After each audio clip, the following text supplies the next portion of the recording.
Thank you so much for coming to this workshop. This workshop is sponsored by the Disability Office here in Alliant. I'd like to give a special thanks to Jeannie, my lovely assistant. She has been working very hard with me in creating the PowerPoint presentation and also in creating all the flyers and the mapping for everyone. So thank you very much. You're so welcome. Thank you. By way of introduction, my name is Sarah Hancock. I was recently married. This is my lovely husband right here. His name is David. This workshop was created using some of the principles and practices of Recovery Innovations. Recovery Innovations is a program that was created entirely by people who have a mental illness of some sort.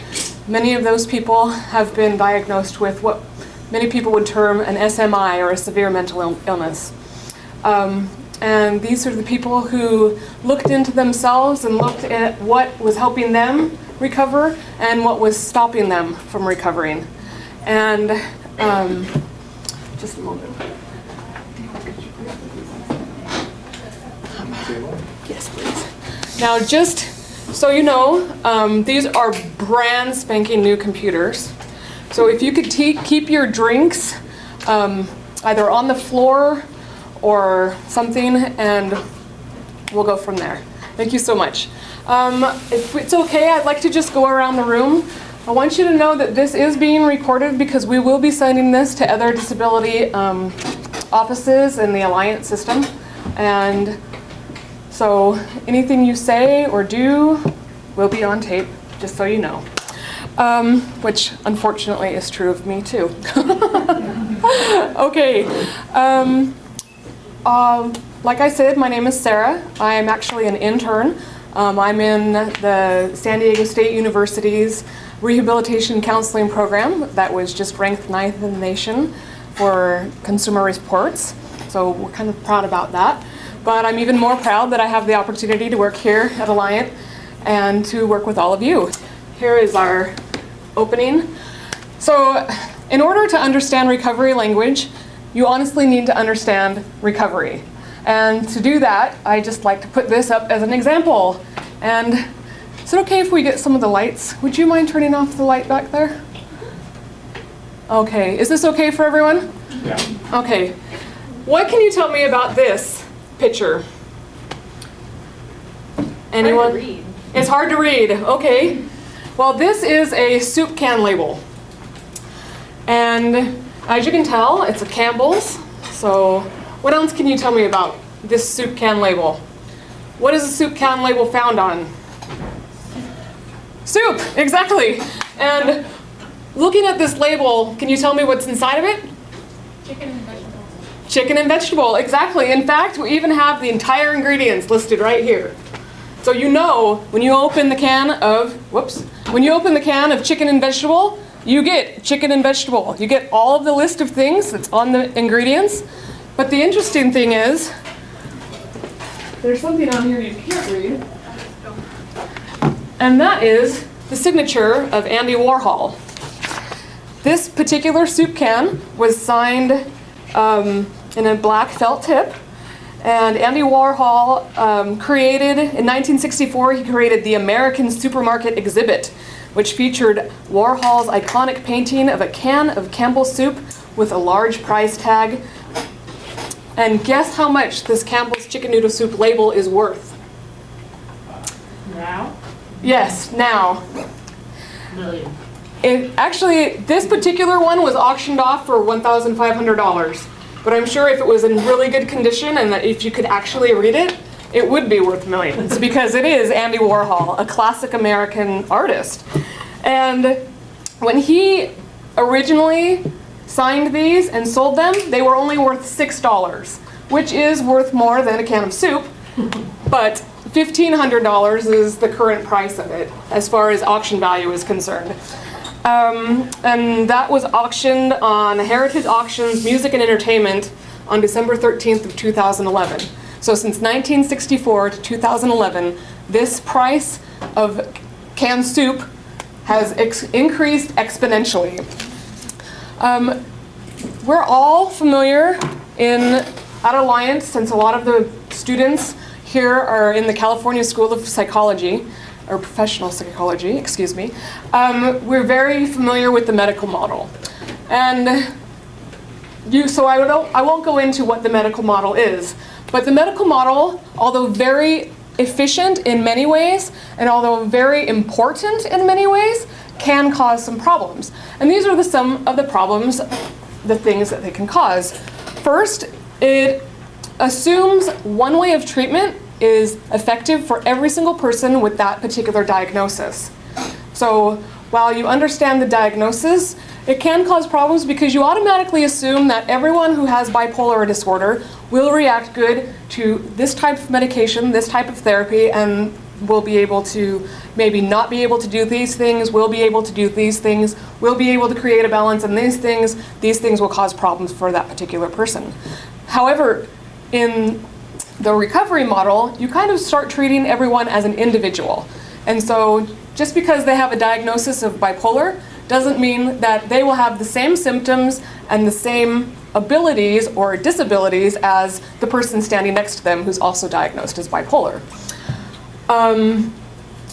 Oftentimes, people, when they obtain a label, a soup can label, they obtain that label by diagnosis, and oftentimes, especially in the past, people have been given a diagnosis, and then oftentimes if their symptoms are not under control, they are just put away. And sometimes the places that they're put away in don't have rehabilitative situations. They're generally situations that are kind of like holding bins. So although they are effective for people who are extremely dangerous, they're not as effective for the people who can benefit from other types of treatment. People who are receiving a diagnosis or a label, they oftentimes, their dreams are shattered simply by the name of the diagnosis. Their parents who hear the name of that diagnosis, their dreams are shattered for their child, because oftentimes the parents don't take the time to understand what's really involved with this illness and what really can be done with and for the illness. Instead, they're getting all of their information from society, TV shows, Law and Order, the news. You never hear about successful people with bipolar disorder or schizophrenia or schizoaffective disorder or successful people with depression. If they're successful, they're just deemed successful. You don't say, they're successfully living with schizophrenia. You just hear, they're successful. You don't hear the rest of it. But the minute they do something wrong and it's in the news, this person shot up children on a campus and they're schizophrenic. It starts making people think that means that everyone who is schizophrenic has the possibility of going to a campus and shooting up children. However, it's been noted by the Mental Health Organization that only 1% of people with schizophrenia have violent tendencies.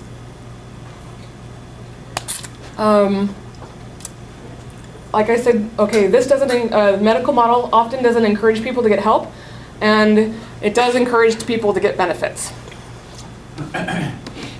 Oh, and if you have questions, Beth. I take issue with that. The medical model does not encourage people to get help? Oh no, it does encourage people to get help. It does not. Oops.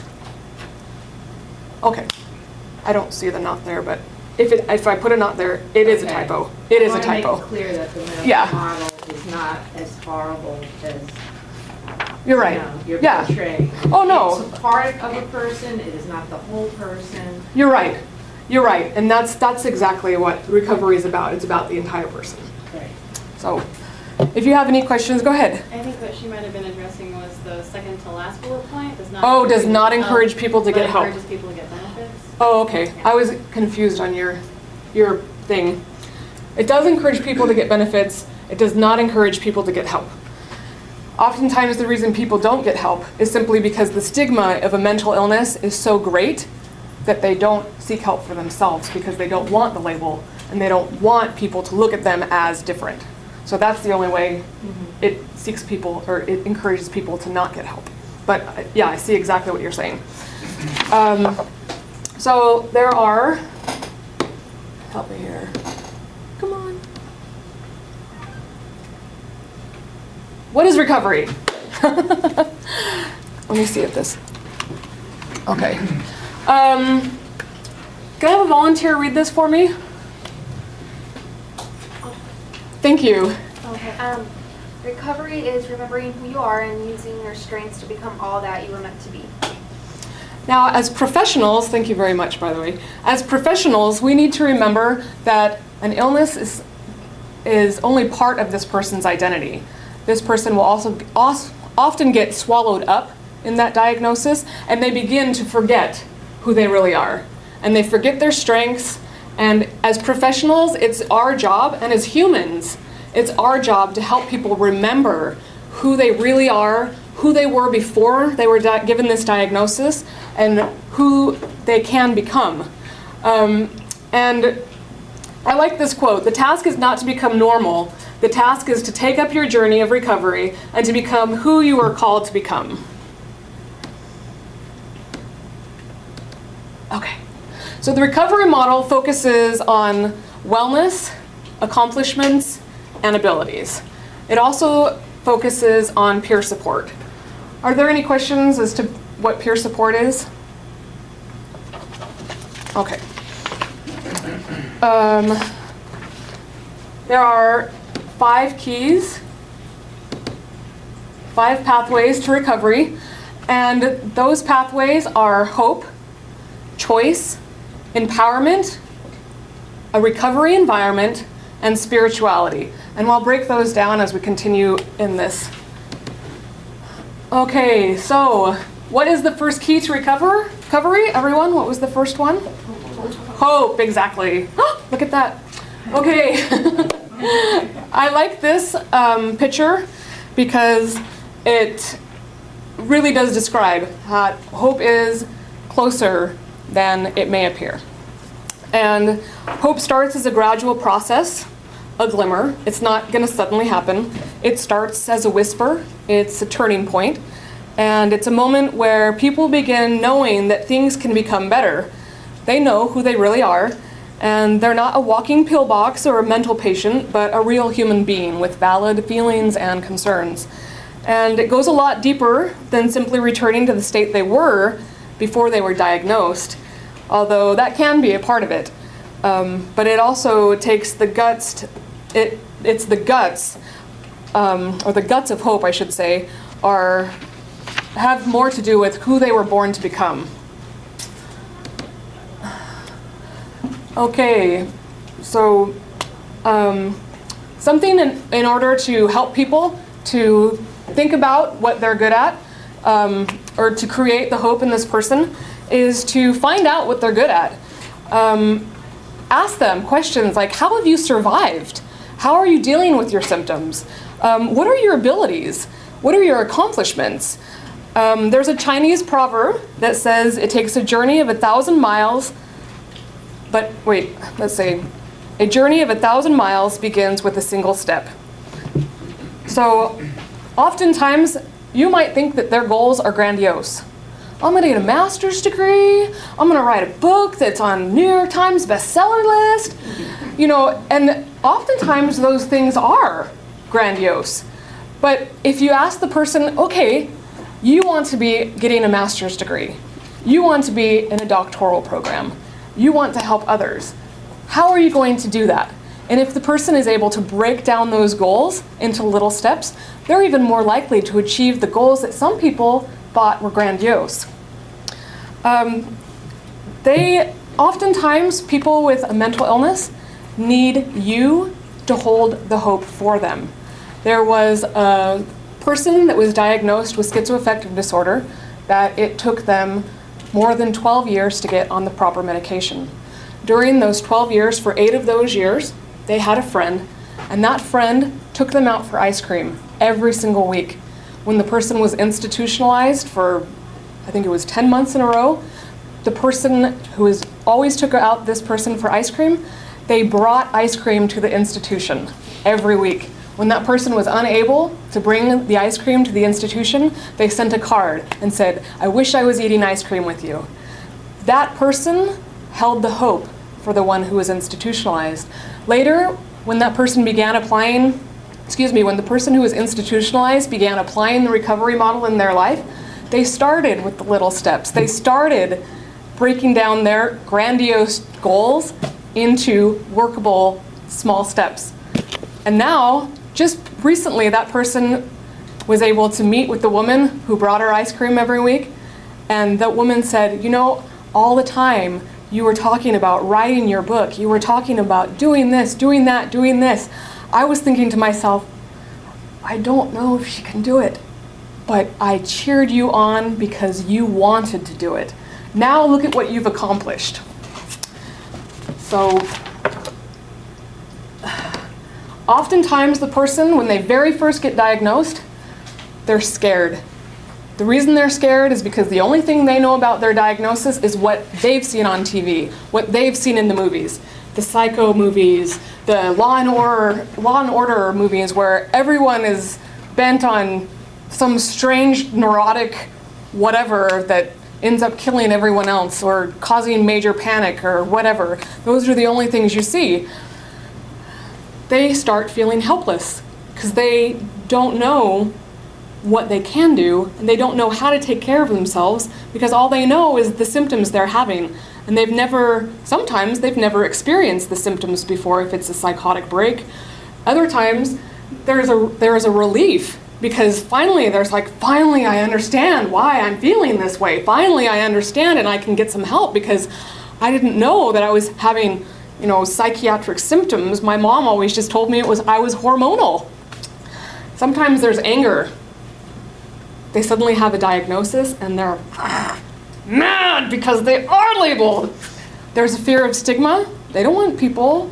We have students in the disability office who have a variety of diagnoses. And it could be anything from liver failure to schizophrenia. All of the people who come into my office, the very largest majority of them say, don't tell anyone about it. I don't want anyone to think of me as a weakling. I don't want anyone to think of me as disabled. And yet, the odd thing is, the person sitting right next to them in class has a very similar diagnosis and has very similar strengths. And if they work together, they can build each other up. But once again, it's that fear of stigma. So they are in the closet because they don't want anyone to know about what's really going on with them. This can be true for any type of illness, not just mental illness. Perhaps they have AIDS, perhaps they have an addiction of some sort, perhaps they have colon cancer. It could be a variety of things, but they don't want to share their information because they don't want other people to perceive them as weak. The other and the last thing that's most difficult is that oftentimes the only information that these people do have, for example, with a severe psychiatric disorder, they will get a diagnosis when they're inpatient. They will look around at all of the people in that area who are also inpatient at times in the ICU, and they say, well, this person's schizophrenic and that's my new diagnosis, and so that's what I'm going to be like. Or this person is bipolar and look at them, they're suicidal. That's what I'm going to be like. And they start becoming their illness or their diagnosis. So the question is, how much of a role does the psychiatric label play in recovery? Here's the person. Oops. At the beginning. And that's their diagnosis. And the diagnosis begins to consume them because that's all they see. And at the moment, that's what they're dealing with, and so they become their diagnosis. However, after finding hope, how much of the role does this play in after working in recovery, you begin to see this person has interests. What are their interests? Maybe they like to walk or hike or surf or snowboard. In San Diego. They've got education. Maybe it's a high school education. Maybe they dropped out of high school, but they still, at some point in their life, probably participated in some sort of education. Maybe they've even got an associate's. We look at people like Ellen Sachs. She's the woman who wrote the book, The Center Cannot Hold. She's got a PhD and she teaches at UCLA in law. She teaches in their law school. She has the diagnosis of schizoaffective disorder. And yet she was able to discover she had a lot of different parts of herself, not just the main psychiatric disorder. She had hobbies, she had a condition, but it was only that much of her existence. She had culture, whoops, she had all of the different aspects of a person's. So when you're looking at an individual, regardless of the diagnosis, you need to find out what role does the illness have in their life. And then ask yourself, am I stretching that role by how I'm treating this person? Oftentimes, our actions and words change the way we perceive other people. And just in talking with your coworkers, if you start saying, well, I'm dealing with a psychiatric, with a psychotic person, instead of saying, oh, I'm dealing with Julie, and Julie is experiencing psychosis. Granted, it does take a little bit more verbiage, a little bit more, some more words, but you're still able to deal with Julie instead of the schizophrenic. And that changes how you perceive this person and how you're able to deal with not only their symptoms, but helping them build the toolbox to deal with their own symptoms. The second key to recovery is choice.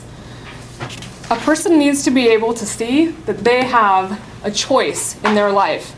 They also need to realize that they are accountable for the decisions that they make in their life. Okay, can we just go down the line and everyone read a bullet on here? Lucille, would you mind starting? Never underestimate the profound impact of personal choice. Why do you think that that's important? Why is personal choice important? Because personal choice gives you the opportunity to decide how you want to feel about yourself, decide how you want to fit the amount the illness is going to impact who you are. Exactly. And a lot of other kinds of choices. Exactly. It gives you the opportunity to decide how it's going to influence you and how you're going to let it influence others. Would you mind reading the second bullet? As the person makes their own choices, they discover who they really are. So how can a person discovering who they really are help them in recovering from an illness? Just when you make your own choices, you can decide what you like and don't like. Exactly. You can decide what you like and don't like, what works for you and what doesn't work for you. I heard a person who called a 24-hour hotline. They had been not able to sleep for 3 days. They had a headache, they were manic, they had thoughts flying through the room, and they just could not rein themselves in. And they called because they didn't want to go into the hospital and they needed to figure out how to go to sleep. They were at their wits' end and they could not figure it out. The person on the 24-hour hotline, a very well-trained person, but the very first thing they said was, well, just turn your mind off.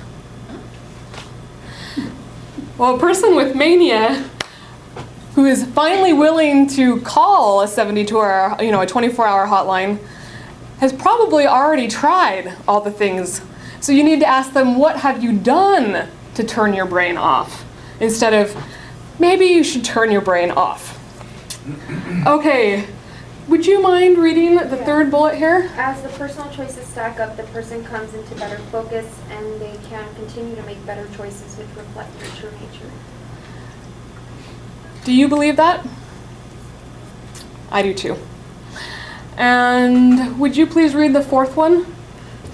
When choices are limited, or if a person has no choices at all, they begin to forget who they are. And that's true of all of us. When we're stuck in a situation and we realize we don't have any wiggle room, we realize that, who am I if I can't control my situation? And nothing matters. So it helps us to learn that we need to walk beside the person and not direct the person. So if people don't have a choice, they jump into despair and they start learning what is often referred to as learned helplessness, which is harder to overcome than their diagnosis. So helping a person reframe their situation and reframe their mistakes into opportunities can help them learn that there are better options. And Allie, would you mind reading this? Recovery is a deeply personal, unique process changing one's attitude, values, feelings, and life's goals, skills, and/or roles.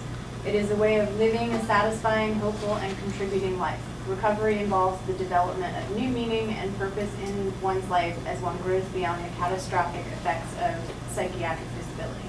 Thank you, Allie.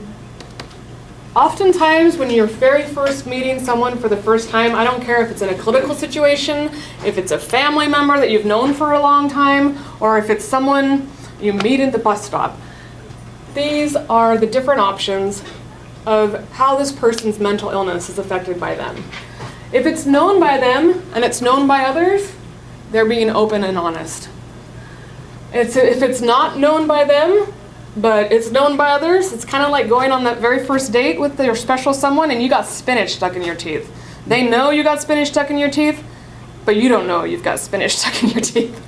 And that's how people are often termed as blind. They're blind to their illness. If it's known by themselves, but not known by others, oftentimes it's kind of in that closet. They feel like they're wearing a mask, like they can't show their true self to people because they don't want them to really know what's going on inside. And obviously, if it's not known by themselves and it's not known by other people, then we don't know what's going on and it's completely unknown. Like I'd said before, stigma is the #1 reason that people don't ask for help. It's the #1 reason they don't go to a doctor. It's the #1 reason they don't share it with their loved ones. It's the #1 reason that they don't get the accommodations that they need to get, for example, in a disability office or with the Department of Rehabilitation. Stigma, stigma, stigma. So what can we do to break the stigma? There's the third key of recovery. Empowerment. Empowerment, again, is giving person the ability to make a decision and then allowing them to make that decision. So it's putting the power where the power needs to be the most. So, Jamie, would you mind reading this? Can you read that from there? Yeah. Okay. Since recovery is the person's own job and they can't do it for them, they need to have the power to do it themselves. So, personally, this quote reminds me of, you can lead a horse to water, but you can't make him drink. And that is just like recovery. You can provide them with a toolbox, but if they're not willing to learn how to use the tools, it's not going to do them any good. But if you provide them a toolbox and then you say, which tools would you like to use? Then they're more likely to say, oh, it's my decision. I've got the power to do this, and it's my responsibility to do this. So how do you make sure the power stays with the person? You give them the options. Let's see. Let's see, excuse me here. You've all heard of the word non-compliant. This person is non-compliant. They are not taking their meds. They are not going to therapy. They are not doing the things they're supposed to be doing in order to continue the process. They are non-compliant. However, in the recovery model, oftentimes people say, there's resistance. And when they're saying there's resistance, it's because these people are trying to take their power back. I've got a quote here from actual people who participated in creating the personal training, the peer employment training that this comes from Recovery Innovations. This is one of the quotes that a woman named Christine. I'm going the wrong way. Okay, this is a woman named Christine, and this is how she described her non-compliance. She was in a treatment center. They called me and they said, this is your treatment plan and I want you to sign it. And I said, well, I want this and I want this on my plan. And they said, I'm sorry, this is it and we want you to sign it now. And so I signed the thing. I wasn't happy. After 2 days, I spoke to this drill sergeant again and I said, look, you're going to discharge me. And he said, you are so dramatic. And I said, that's right. And if you knew me, you would know that that means I'm well and I'm leaving. Now you have a choice. You can discharge me, or I will get on the phone and call people until I find someone who will get me out of here. This was a very empowering thing for me. And when you hear about that, you're thinking, well, this person's trying to be discharged AMA, against medical advice. They're not following their treatment plan. And you're thinking, this person is totally non-compliant. But for this woman, she said that just in doing that, she felt empowered because she was able to take the control back and make her own choices. Let's see. So these are empowering interactions. In order to help someone become empowered, you need to be fully present with them in a way that validates and reinforces their strengths and their abilities. You need to be a good listener. You need to roll with the resistance. Roll with, okay, well, you're not interested in staying and it's, not in your treatment plan to leave quite yet. What are some of the things we can do to help you so that when the time comes to leave, you will feel ready to leave? How can we change our program so that you will feel like you can make those kinds of decisions here in our program?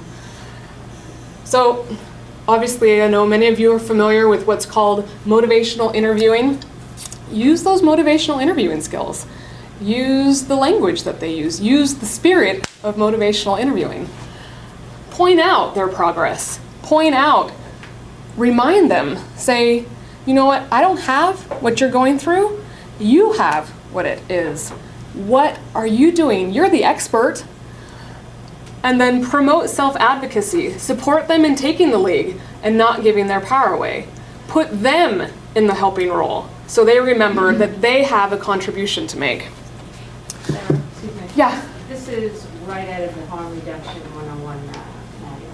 So I wonder if the people who Yeah, wrote they this. quoted it. Yeah. Yeah, but I put Exactly. I put recovery innovations in the corner there. But this is, this is out of the script Yeah. from 30 years ago. Beth, since you're verbal, would you mind reading? We're barely verbal at this point. Would you remind Not my reading? Oh, you don't. What? You need glasses. This one. Yeah, Mike has his glasses. on. Okay. Hey, Mike. Can you read? I was gonna give her my glasses. Orange or yellow? Orange. Orange, yeah. This is your September microphone. 2002, I was unable to walk 10 feet to my mailbox without having a major anxiety attack and then have to spend 4 days in isolation. The hope of change and the grace of God encouraged me to endure the torture of going out to rap classes, capitalized. Up until this time, I had never worked 6 full months in my 27 years of attempting to work. Since then, I have recovered to the point where it's actually hard to stay in my apartment. At the time of this writing, I've been working 8.5 months. This has only been possible on a daily basis. This has only been, I never thought I could teach anyone, yet that's what I do daily. I enjoy life now instead of waking in terror each morning. Thanks, Mike. Anytime. Have you worked with people who have major problems like that? They can't leave their house because they are so anxious that just opening the door or thinking about opening the door causes major anxiety. Are you familiar with the WRAP classes? W-R-A-P. They were developed by Mary Ellen Edmonds, and they're called a Wellness Recovery Action Plan. If you go through a Wellness Recovery Action Plan or a WRAP plan with the people that you work with, it is an entire plan which they will fill out that includes, what are my symptoms? They'll make a list of it. What happened? What are the triggers for my symptoms? What are the things I need to do in order to overcome these symptoms? When I'm at my best, I look like this. When I'm at my worst, I look like this. When I start experiencing symptoms, these are some of the things that you will be able to see. When I start experiencing symptoms, these are the kinds of things I want you to do for me. Filling out a RAP plan gives the client the opportunity to make their own choices. Oftentimes when they're at their worst, they cannot make those choices. However, in creating a RAP plan, they have the ability to make those choices in advance. So I would encourage all of you to look up a RAP plan and to look up and help your clients meet that RAP plan. That's my phone. We'll ignore it. Okay. The fourth key in recovery is creating a recovery environment. A recovery environment is a matter of teamwork. This is non-recovery environment. A non-recovery environment creates low expectations. A recovery environment is hopeful with high expectations. A non-recovery environment is basically seeking for stability. Maintenance is the goal. In a recovery environment, recovery is the goal. In a non-recovery environment, there's not really a clearly defined way of finishing the program. You will basically always be in the system. In a recovery environment, there are clear exits, which the person can graduate and then return with the information that they've learned and share that with other people who are struggling with the same issues that they are. There is little or no access to information for people in a non-recovery environment. In a recovery environment, people are supplied with the information they need in order to make their own decisions. Compliance is valued in a non-recovery environment, and a recovery environment, self-determination, critical thinking, and independence is valued. Now, oftentimes, a person, when they're in an acute stage of their illness, they don't have the ability to self-determine. They don't have the ability to make those critical thinking and decisions. But you have to remember that they are capable of making a decision on some level. And so giving them the ability to make a decision on some level keeps them feeling empowered. Coercion is used to achieve compliance in a non-recovery environment, but in a recovery environment, people become experts in their own care. In a non-recovery environment, people are protected from their own trial and error. Oh, don't apply to grad school. There's no possible way you could do that. No, you're being grandiose. I'm serious. No, don't even try. No, you won't even make it through school. You won't even make it through the first 3 weeks of school. Instead, in a recovery environment, people have the right to take risks, and they have the right to fail. Yes? So when I hear recovery, before working at Alliant, I worked at Goodwill Industries that had a lot of programs geared towards people in recovery from substance abuse. So initially when I hear recovery, that's what I think. And going along with substance abuse recovery, there's relapse. So Right. is that a component when we're talking about recovery here too? Is that Yes. an issue or? Yes. Recovering from addiction is very similar to recovering from mental illness. And oftentimes they're hand in hand. Some people do have like a dual diagnosis, and so they're working with not only their addiction problem, but they're also working with their symptoms of their illness. And so there can be relapses, and there can be what we call remissions. I'm in remission, I'm not experiencing symptoms, I haven't experienced symptoms for a year and a half, I do have this diagnosis, so I am predisposed to this, but I'm in remission. Or when I start getting stressed, I start having my triggers, and I go into a relapse. So it's using the same language. Thanks for pointing that out. Let's see, in a non-recovery environment, one size fits all. In a non-recovery environment, there's a wide range of programs and non-program options. In a non-recovery environment, people with severe illnesses or an SMI live in residential treatment centers or group homes or boarding cares. depending on their levels of ability to cope with their symptoms. But in a recovery environment, people are given opportunities for community reintegration with choice. So sometimes people with severe mental illness at one point were completely institutionalized, but as they were able to build their skills, then they were able to work into a boarding care, then they were work into a group home, and then they're able to work into being able to live on their own with friends. It just depends on the level of the ability to cope with their symptoms. In a non-recovery environment, people are judged by their level of motivation. No, they're totally lazy. They can't even get out of bed in the morning. In recovery environment, they are restoring hope, and that gives them opportunity for new choices. So, okay, you weren't able to get out of bed this morning. You know what? But you woke up and you made the decision, okay, today I don't have enough energy, I'm not gonna get out of bed. And you made that choice. That was your choice. In non-recovery environment, medication is the primary tool. In a recovery environment, medication is one level or one of several tools. And the last is, in a non-recovery environment, the emphasis is on treatment. And in a recovery environment, peer support and self-help are really valued.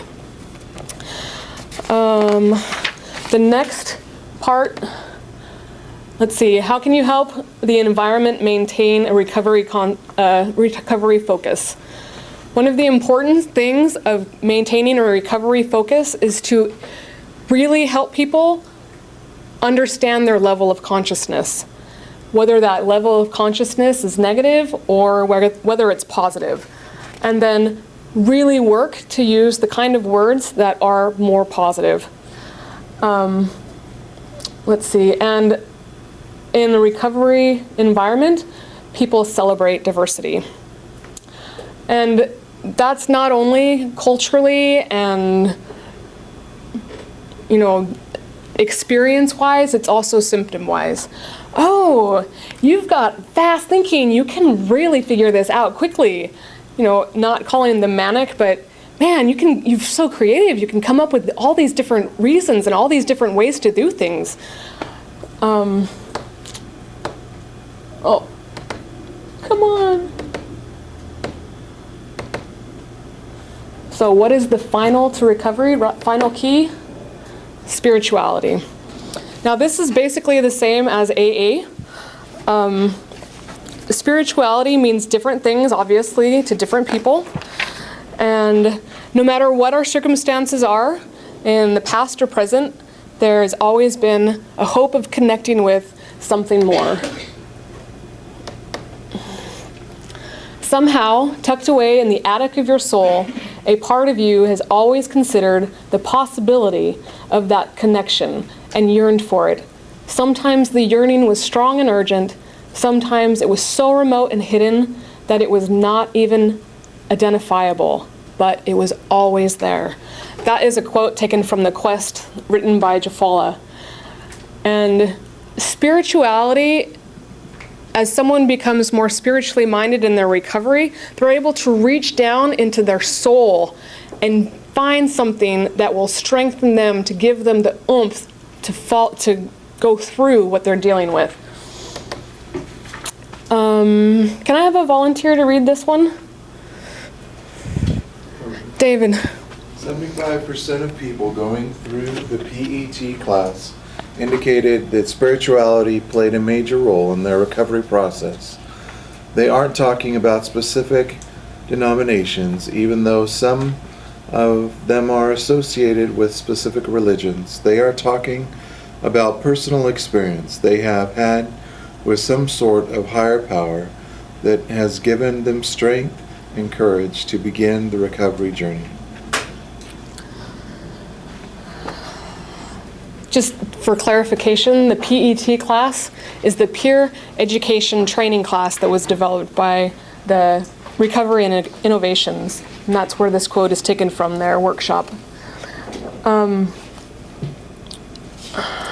Does anyone have any comments about that or have any questions?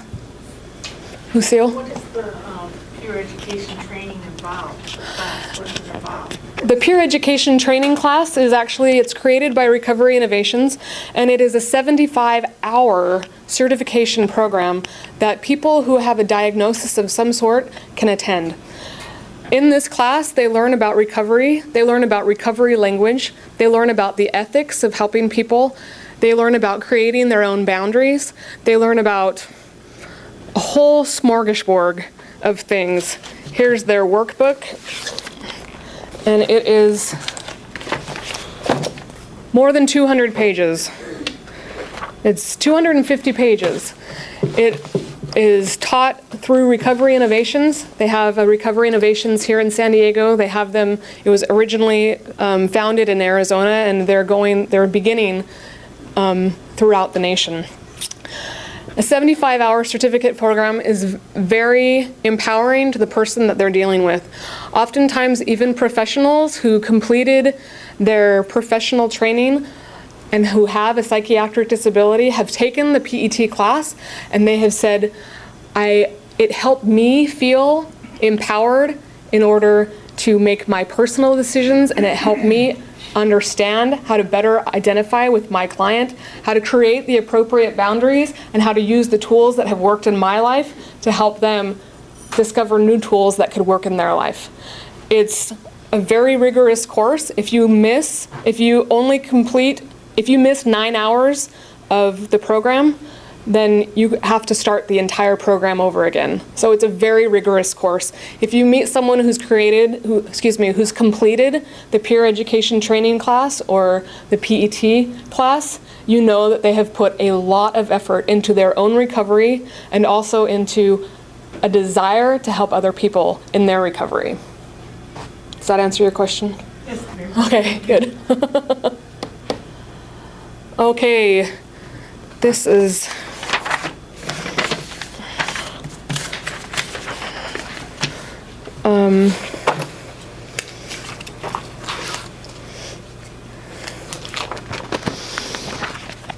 going back to spirituality, I just wanted to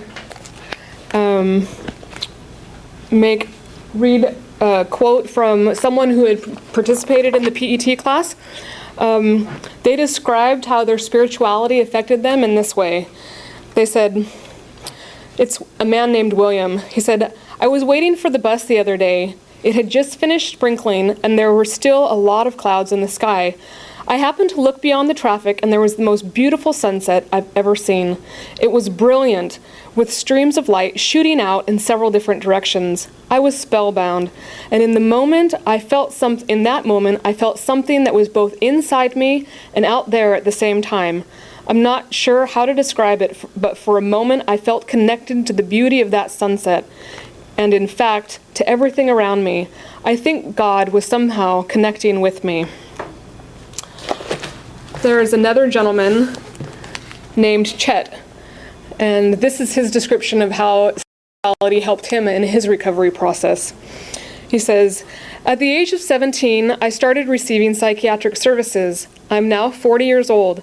I have suffered from depression even as a child. I have been in and out of hospitals many, many times between now and then. I can attribute my recovery to two things. One is Recovery Innovations, for teaching me about recovery and believing that it is possible. And I actually can be a productive human being. The second is Buddhism. In meditating, I find peace. Within Buddhism excuse me if I pronounce this wrong, Nichiren's teaching, everything and everyone deserves respect. Practicing this has taught me to respect myself as well as accept myself and who I am and where I am heading. Buddhism also teaches empowerment. While chanting, one visualize what one needs, wants, peace, and wisdom. It also teaches cause and effect, which promotes taking personal responsibility. So as you can see, these people in their own spiritual journey have latched on to something that has helped them strengthen themselves from within to make the decisions that they need to make to become more empowered in becoming a full participant in their recovery. Okay, so this is the 4 parts of spirituality that are intertwined with recovery.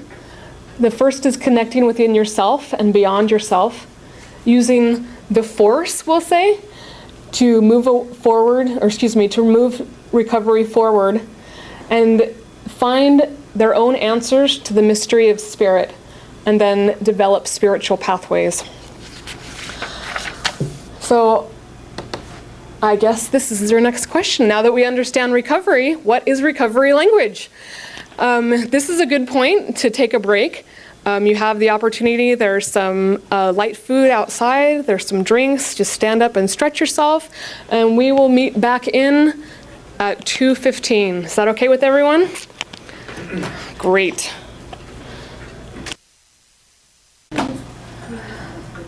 Did you enjoy your break? Great. Okay, so now that we know what recovery is, we need to understand how to become fluent in recovery language. And it's interesting because as a society in America, we use a lot of language that is not recovery oriented. And you would be surprised at how frequent everyone uses this language. Just before I got here to the presentation, I turned to my husband and I was like, I'm in a mad hurry. And he says, well, that's using recovery language. Because oftentimes people refer to themselves, or this is entirely maddening. And they're not referring to, I am mad about this, like angry. They're referring to, I am crazy about this, or they're acting maddening. So you'd be surprised at how often it pops up. Ta-da! These are just two examples of common things that are in American culture. They have Looney Tunes. We have Crazy Combo. Just the other evening, I was listening to J-Lo give an explanation about someone's performance on American Idol, and she's like, your voice is crazy good.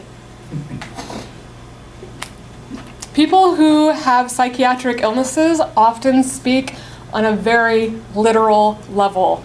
And so when people use terms like this, it just strikes right to the core of the person who has an illness of this nature, because they speak in such literal terms. So, what's our problem? A person responds to the language used around them. Ironically, what's the solution? A person responds to the language used around them. As we use the language that's appropriate in interacting with people who have mental illness, or even interacting with people who have any kind of illness that we perceive as a disability, you will be able to see, as we use recovery language, this person will blossom, literally, and not literally, but they will blossom in their ability to perform at their highest potential. I love this picture. Poisonous language does not advance our cause. It's never softened a single heart or changed a single mind. Thank you, Jeannie. As you can see, I'm sure every single person, regardless of whether or not they have a diagnosis of any kind, we've all been in situations where we felt that the person that was talking to us was just grabbing us and ripping our heart out.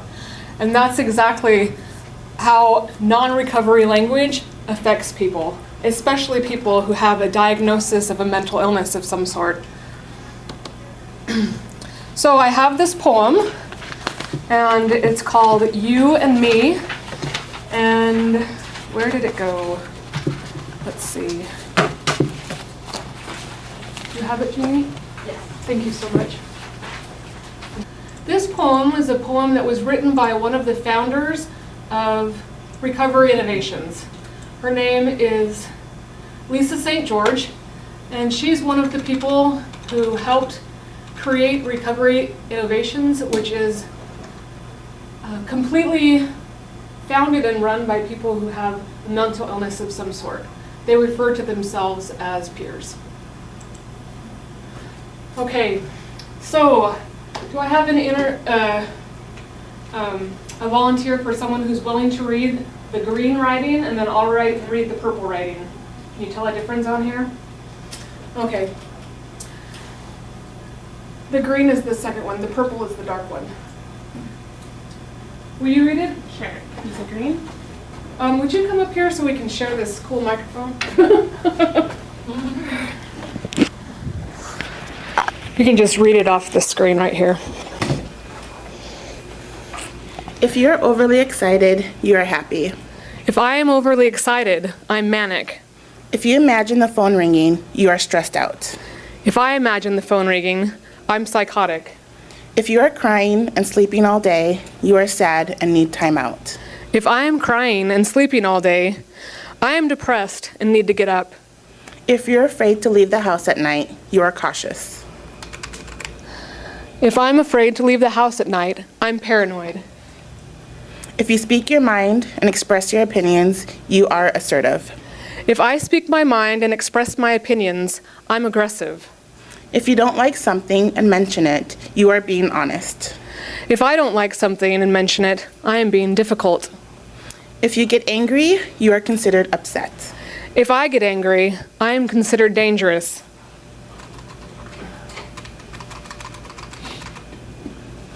If you overreact to something, you are sensitive. If I overreact to something, I am out of control. If you don't want to be around other people, you are taking care of yourself and relaxing. If I don't want to be around other people, I am isolating and avoiding. If you talk to strangers, you are friendly. If I talk to strangers, I am inappropriate. For all of the above, you are not told to take a pill or are hospitalized, but I am.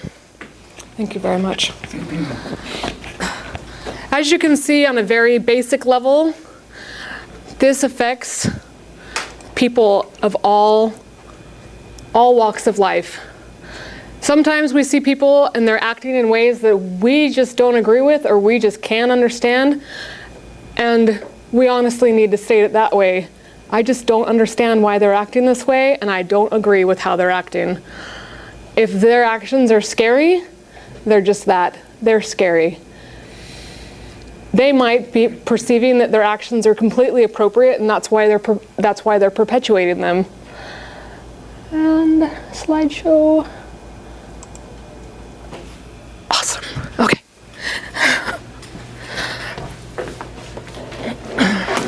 Thank you for helping me read that.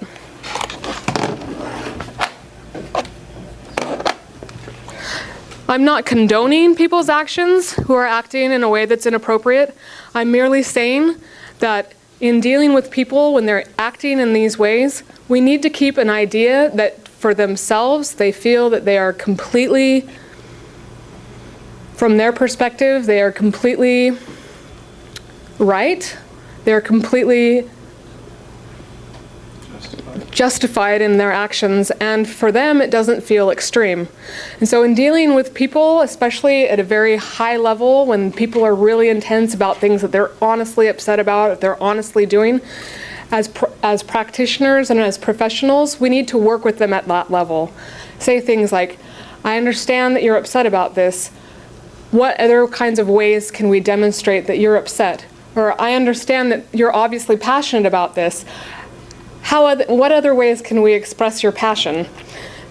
Approaching it from that way instead of saying, you're erratic, you're inappropriate, approaching it from a different perspective helps the person realize, you know what, there are other ways to do this. I don't have to do it this way. And it gives them the empowerment to choose another way to do it. So, these are the questions. How do you become fluent in recovery language? You need to remember people are people. They are human, and you need to pay close attention to who they really are. You need to treat them with respect, just like you want to be treated. You need to remember that emotions and experience is all part of the human culture. We all experience extreme happiness. We all experience extreme sadness. We all experience anxiety to some level. We all experience joy. Some people experience them in a way that is far out of our scope, but that doesn't mean that those feelings and those emotions are any less valid. when referring to people that you work with, use their names. Address people by their names. I've sat in on meetings of doctors, psychologists, the entire, now I'm losing my words here. The entire group of people, what did you say? Yes, thank you, the interdisciplinary theme. I'm losing my words. I've sat in meetings with an entire interdisciplinary meeting, and I've had people say, well, she's the schizophrenic, and the person is sitting right there. And I've had people say, well, actually, I think they're OCD. And the person is sitting right there. And so the person actually said, well, why do you think I'm OCD? And the interdisciplinary team, one of the main people that was in this treatment center said, well, we've watched your behavior.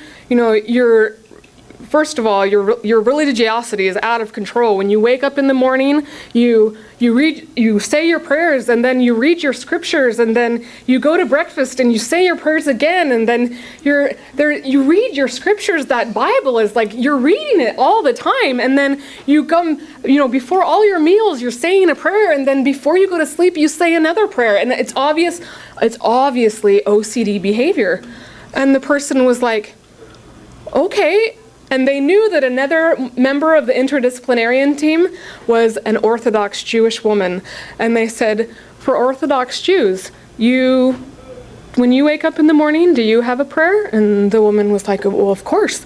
Well, before you eat, do you say a prayer of some sort? And the lady said, of course. And this woman that was Christian said, well, if you're bored and there's nothing to do, this facility has no TV, no magazines, no library, no projects, no art, no nothing, ping pong tables, nothing. If you're bored, would you read your Torah? And the lady said, well, if I had time, I'd love to read my Torah. And the lady said, well, then think of me as an Orthodox Mormon. And everyone was like, oh. And the woman who is Orthodox Jewish said, she's not OCD.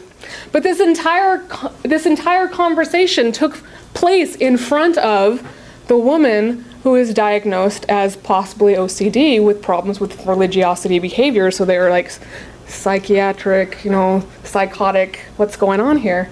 Luckily, that woman was an advocate for herself. And she asked questions in an appropriate way that people were able to work with what she was dealing with and be able to reframe the situation for everyone's understanding. The last is don't refer to your caseload. We can work with 150 people, 250 people on our caseload, but we work with 250 people. If you're concerned about that being confused with how many people you're actually working with as coworkers, you can say something simple like, well, I serve 250 people, and it's a lot of work, instead of saying I have a caseload of 250, because each of those people that you're working with is still human. They're still a person.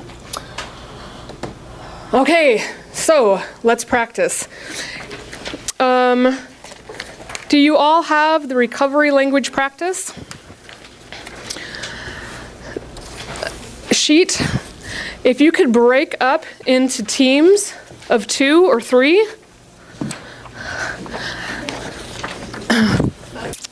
I'm going to give you 10 minutes. If we finish earlier, just let me know and we can go from there. There are an example of words that are commonly used or phrases that we commonly say in our professional environment that aren't using recovery language. And this is an opportunity for you to remember the importance of addressing someone by their name, the importance of reframing their symptoms in a way that is appropriate, and the importance of filtering our non-recovery language out of our everyday usage. So I'll give you 10 minutes and then we'll go from there. We have until 2:40. Supposed to use the words and reword. In doing this, you need to convey the same message. So if you can take out any of the words, you just need to be able to convey the same message. Does that make any sense? Does anyone have any questions? we'll be able to come up with some good ideas of how we can do this together. Okay, so we're gonna go around so that we can get an idea of what everyone's saying in order to get an idea of different ways that we can say this. Because I promise you there's more than one right way to use recovery language. And some of these options are going to be better than others, but that doesn't mean that they're right or wrong. It just means that there are different levels of how into recovery language you are and what type of improvement we all need to make to become more recovery language oriented. Okay? So feel free to share. This is an open discussion. There's no wrong answer. Okay, so the first one is, I've got an insane amount of work. Yes. Okay. I have an overwhelming amount of work. I have an overwhelming amount of work. Perfect. What did you put? I have an insane amount of work. What did you put? He's at the disadvantage. He didn't have a partner to work with. I said I have a ton of work to do. I have a ton of work to do. What I thought of was something that was not. What was your first that was not recovery language? I'm not going to say. Oh, okay, not going to say. Okay. I have a crazy amount of work to do, yep. Okay. See, it's interesting. It's kind of ingrained in us already. Non-recovery language. Okay, what did you have for your, I have an insane amount of work? I have a lot of work. It does. It expresses the same thing. How about you? What did you put? Same thing. Same thing? I have a lot of work.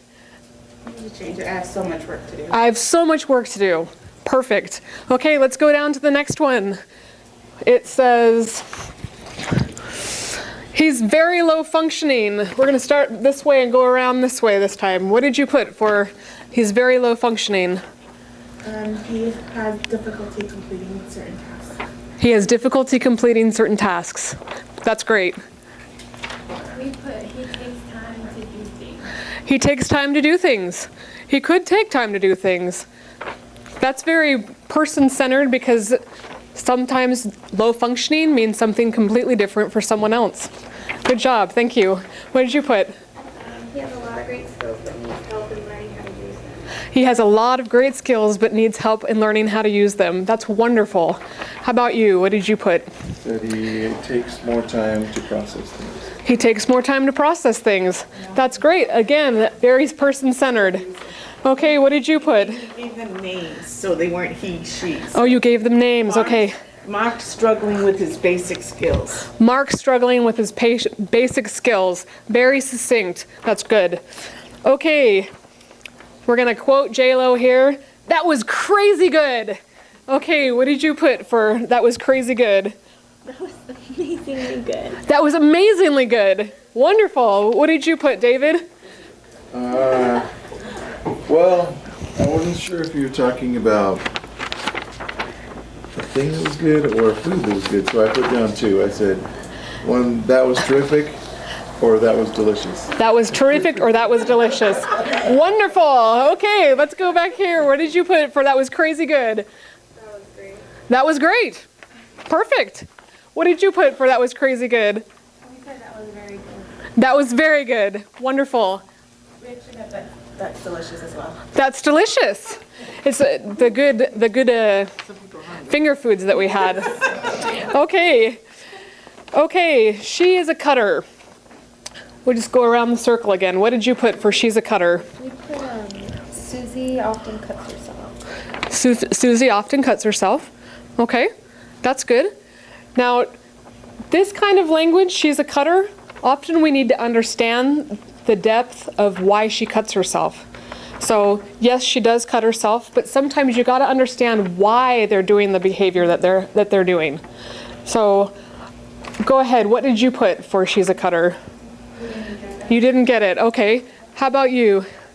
She hurts herself to deal with the pain she is feeling. She hurts herself to deal with the pain she is feeling. That kind of gets to the root of the problem. That gets to the root of why she's cutting herself.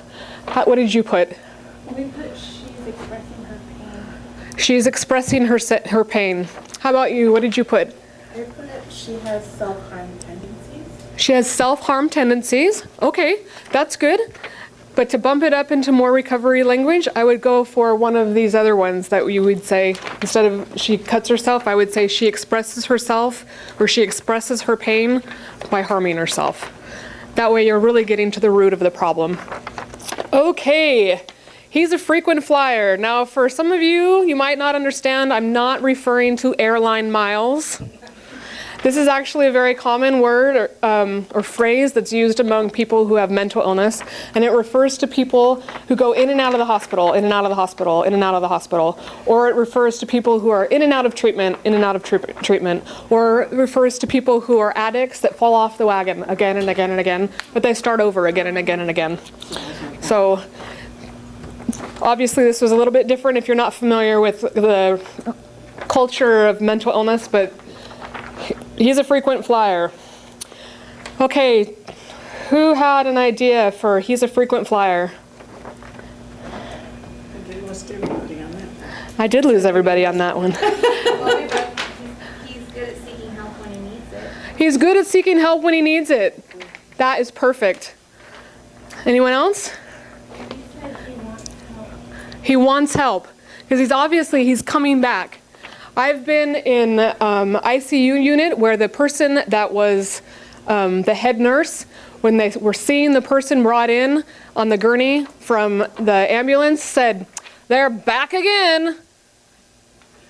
It's ironic because your interpretation is different than my generation interpretation. Yeah. When we used to talk about frequent flyer, we would go, beep, beep, beep, beep, you picking them up on frequency. Oh, on frequency. And that's what it means, that the person's like way out there. Yeah. And so that's what a frequent flyer means in my generation. Oh, for your generations.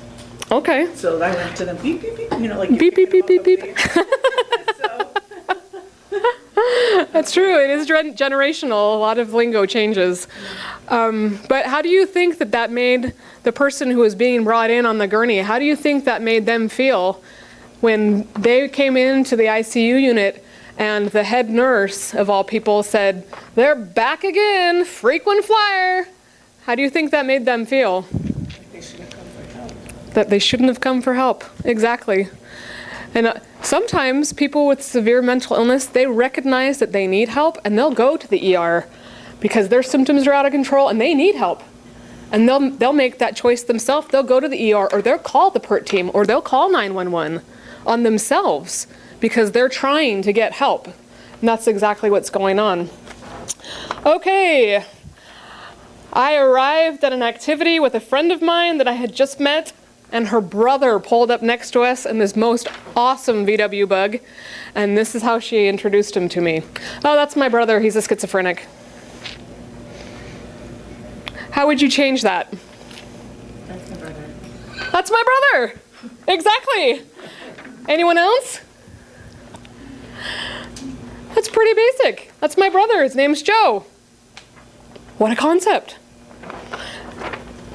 If you have a family member or a very close friend that has a mental illness of some sort or has prostate cancer, you wouldn't say, "That's my brother, he's got prostate cancer."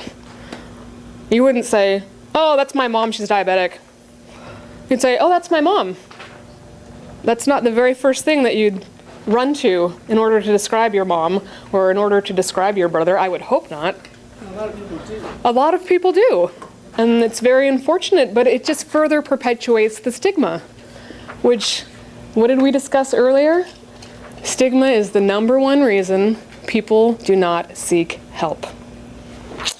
Okay, I've got a caseload of 250. Heavy caseload. What would you say? Lucy? Oh, I serve 250 people. I serve 250 people. Anyone else? We're pretty concise in this group, my goodness. Okay, clearly SMI. We'll start back here. What did you put? But they may need extra support. They may need extra support.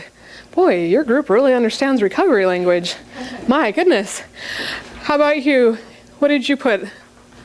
We put, they have a lot of challenges. They have a lot of challenges. Good job.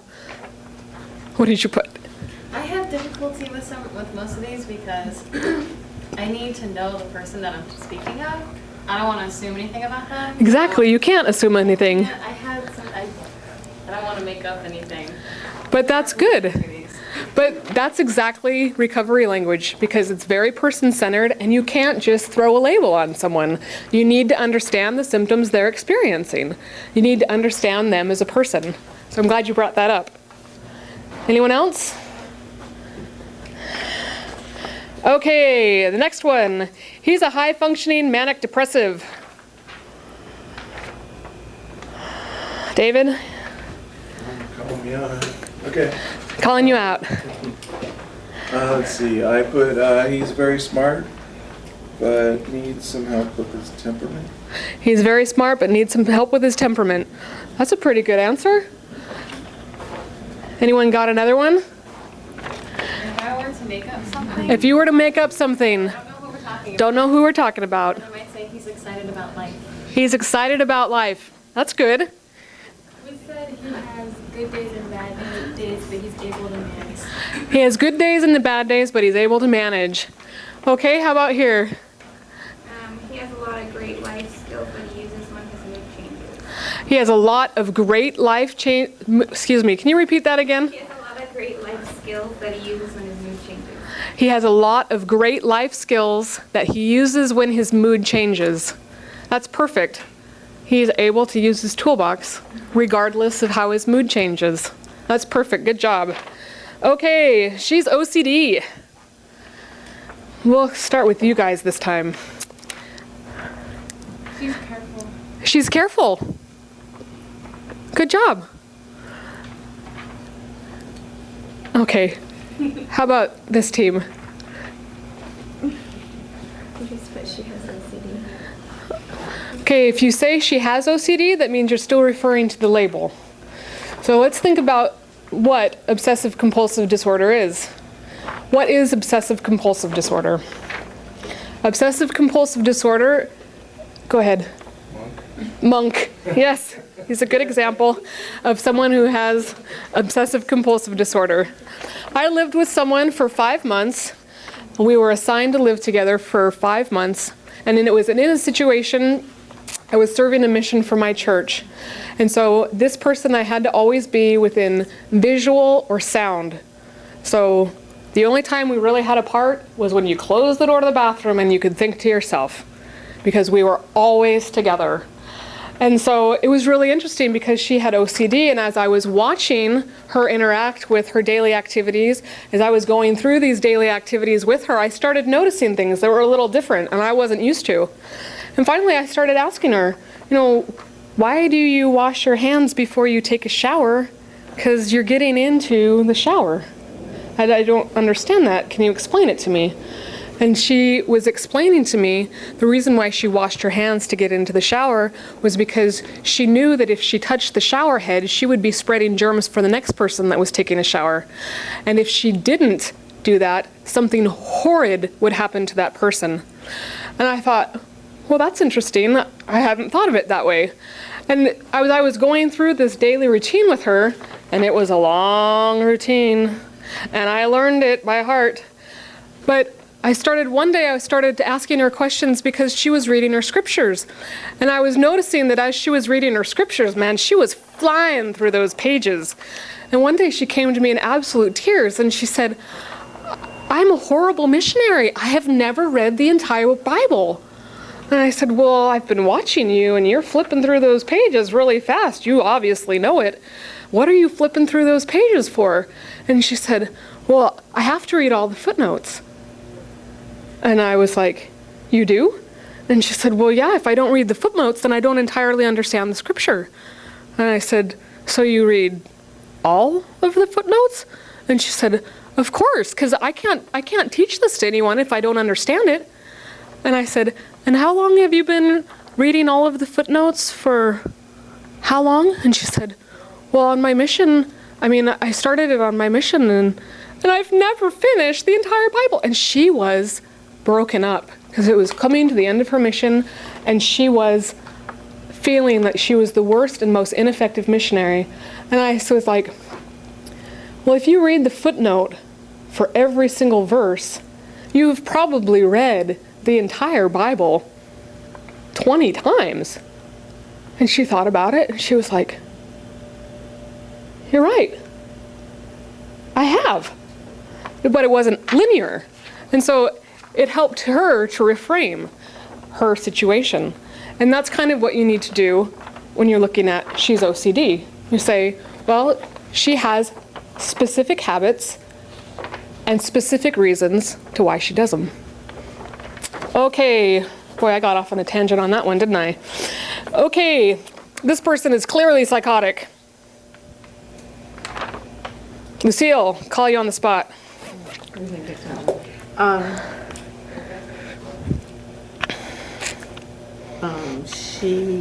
Susie has difficulty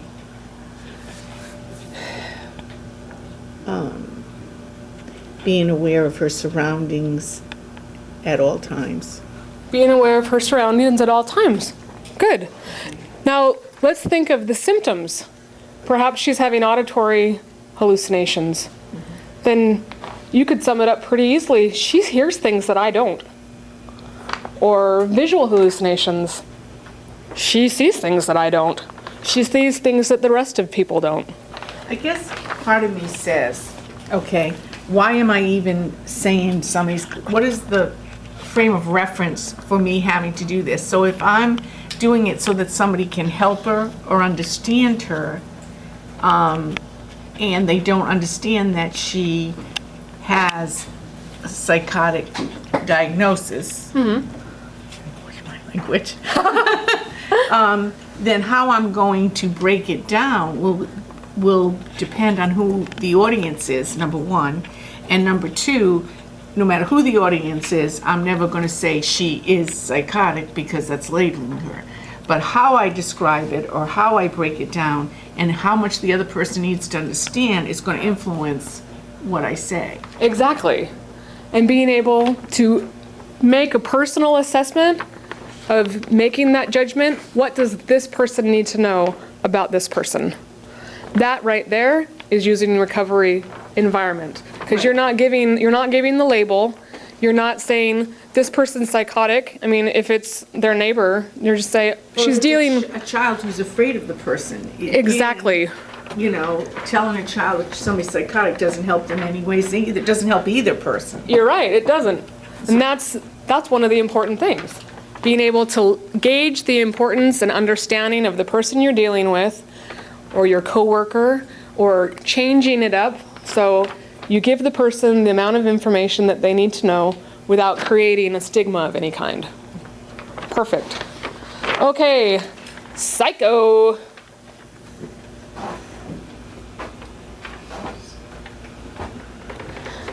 David, putting you on the spot.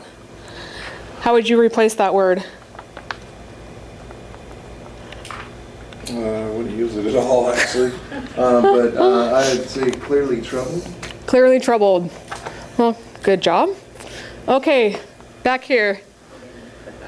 We didn't get that far? I think it would depend like how you're using it. Like sometimes I catch myself using it when I'm annoyed by someone. So I would say that person's annoying or annoys me. Exactly. That person annoys me. It all comes down to the individual situation. And it's interesting because as our culture has changed as a people here in the United States, during World War II, Americans often Americans often called people of Japanese descent Japs. And that is no longer accepted. People who in the 60s, all the way from the beginning of whenever to the 60s, you would never use the N-word now. It is not appropriate, totally wrong, and evil, honestly, in my opinion. But it's interesting how we have not progressed that far with our interactions with people who have mental illness. But I will bet you anything that as we continue to watch the recovery movement, words like psycho, insane, wacko, loony, they will start to fall under the politically incorrect language. Speaking about politics, though, I mean, politically correct, when you go to court, as a psychologist, they want you, which we can't testify, to the insanity of, that's a legal term used in our courts, insanity. Now, as a psychologist, when I'm in court, I cannot testify to insanity because it's not in the DSM-4. I can only testify to those kinds of things. Are they legally able to stand trial, those kinds of things. So, in fact, you change a lot of things, but the legal system uses the word insanity. Legal system still uses the word insanity, but who knows, maybe in 35 years it'll be not on their list. Yes?